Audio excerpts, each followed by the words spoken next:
Moi, je m'appelle Labali Touré, je suis docteur en géographie et actuellement géomaticien à l'Université Gaston Berger de Saint-Louis et puis chercheur également au laboratoire Lady de Gaston Berger et directeur de Géomatica. Et qu'est-ce que la géomatique concrètement? La géomatique, c'est un ensemble de disciplines qui traitent de l'information géographique, c'est-à-dire l'information qui est localisée dans l'espace. C'est une information qui a des caractéristiques, mais dont on connaît également les coordonnées de manière exacte. Et pour se localiser dans l'espace, on utilise la géomatique. Mais dans la vie de tous les jours, comment ça se passe? Alors, dans tous les jours, on a tous recours à des objets, à des applications de la géomatique. Je prends l'exemple de Google Earth ou de Google Maps. Ça, c'est des solutions géomatiques. C'est-à-dire, c'est le fait pour chaque objet sur la Terre, qu'on puisse savoir de manière absolue ses coordonnées géographiques. Parce que chaque point est unique sur l'espace. Il n'y a pas deux points sur la Terre qui ont les mêmes coordonnées. Ce qui fait que le fait de positionner un point à travers ses coordonnées rend sa localisation absolue. Il n'y a pas d'erreur de confusion de deux points à travers leurs coordonnées. Donc ça, c'est un avantage. La localisation, c'est une chose qui est précise. Et tous les jours, on a besoin de ça dans nos vies de tous les jours pour ne pas se perdre, mais également pour mieux décider sur l'espace.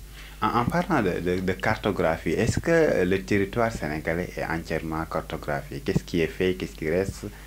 Oui, je dirais qu'au Sénégal, il y a beaucoup de choses qui sont faites dans ce domaine. Je pense qu'il y a un grand effort de cartographie qui est fait au Sénégal.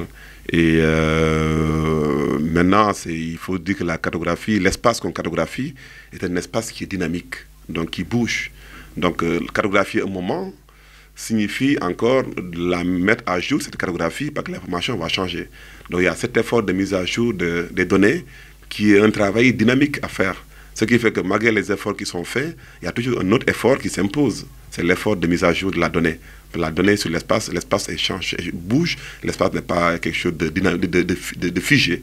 L'espace bouge. Donc à chaque fois que l'information change, il faut également que dans les bases données, qu'on puisse voir ces mises à jour, ces modifications, pour que l'information qu'on donne reflète le mieux possible ce qui se passe à un moment T sur un espace. Est-ce que sur le territoire sénégalais, il y a possibilité de retrouver certaines catégories de cartographie? Par exemple, la cartographie routière, la cartographie agricole. On parle aujourd'hui de ressources naturelles. Est-ce qu'on peut avoir une cartographie sur l'ensemble des ressources naturelles du Sénégal, etc.?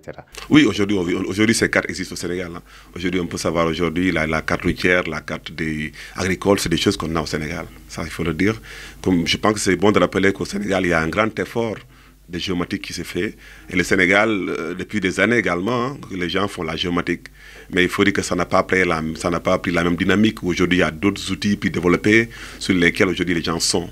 Mais voilà, mais il y a quand même beaucoup de données cartographiques qu'on a au Sénégal, produites par des structures nationales ou internationales qui sont aujourd'hui disponibles, quoi. Donc les réseaux routiers, toutes les données thématiques aujourd'hui au Sénégal, ça existe.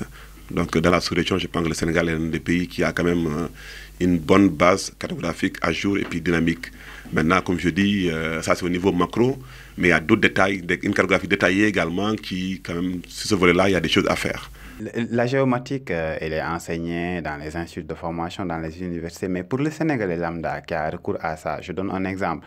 Pour se rendre quelque part, on vous donne une adresse qui n'est pas précise, ou bien tout simplement vous avez du mal à trouver un endroit sur la carte, ou bien tout simplement selon des indications.